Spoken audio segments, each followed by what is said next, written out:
আসসালামু আলাইকুম রহমতুল্লাহি ওয়া বারাকাতুহু।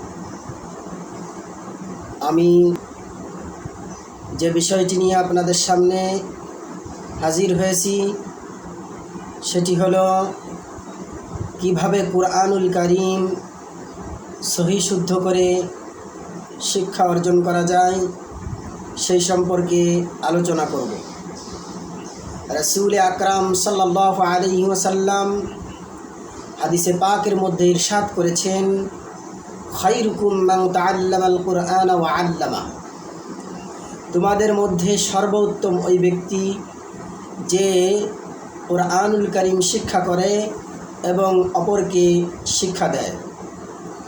হুজুর সাল্লাল্লাহু আলাইহি ওয়াসাল্লামের এই হাদিসের অনুসরণের জন্য আজকে থেকে ইনশাআল্লাহ কুরআনুল কারীম সহি শুদ্ধ করে শিক্ষা করার জন্য যে সমস্ত নিয়মকানুনের প্রয়োজন রয়েছে, যে সমস্ত নিয়মকানুন জানা আবশ্যক, সেগুলোর মধ্যে একটি নিয়ম হলো কায়দা পড়া।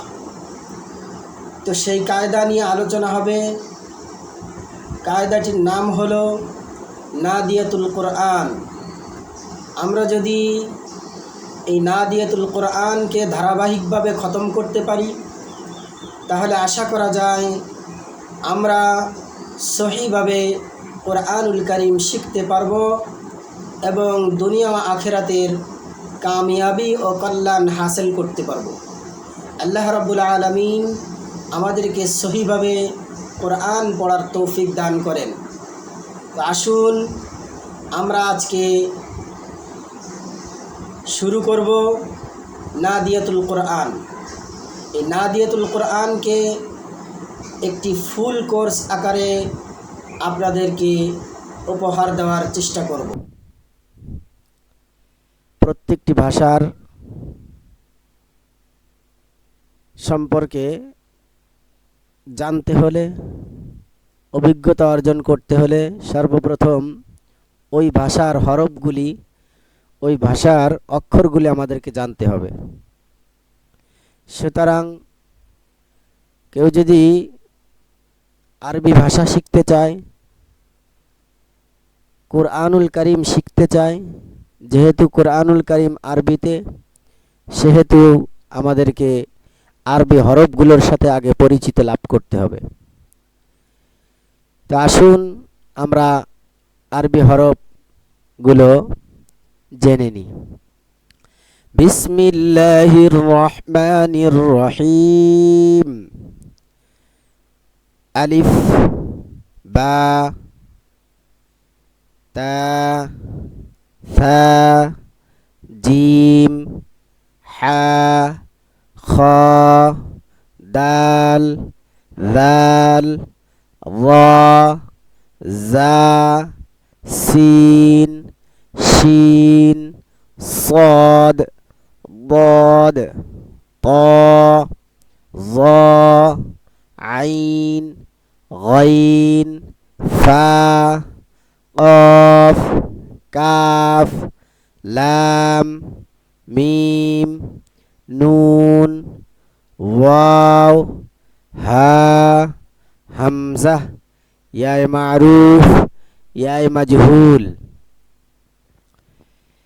এই 29টি হরফ যে সমস্ত স্থান থেকে উচ্চারিত হয় ওই স্থানকে মাখরাজ বলে। আরবি হরফ 29টি, কিন্তু তার মাখরাজ হলো 17টি। 1 নম্বর মাখরাজ হলকের শুরু হইতে হামজা হা, হামজা হা। 2 নম্বর মাখরাজ হলকের মধ্যখান হইতে আইন হা। 3 নম্বর মাখরাজ হলকের শেষ হইতে গাইন খ। আমরা এই 29টি হরফ অত্যন্ত মেহনতের সাথে সুন্দর করে পড়ব এবং মুখস্থ করব, অতঃপর মাখরাজগুলো ভালো করে পড়ব। আজকে শুধু হরফ নিয়ে আলোচনা করলাম এবং তিনটি মাখরাজ নিয়ে আলোচনা করলাম। দ্বিতীয় পর্বে ইনশাআল্লাহ নাদিয়াতুল কোরআন, নাদিয়াতুল কায়দার দ্বিতীয় পৃষ্ঠা থেকে আলোচনা শুরু করব। তো আজকে এ পর্যন্ত। সবাই ভালো থাকবেন, সুস্থ থাকবেন। আসসালামু আলাইকুম ওয়া রাহমাতুল্লাহি ওয়া বারাকাতুহু।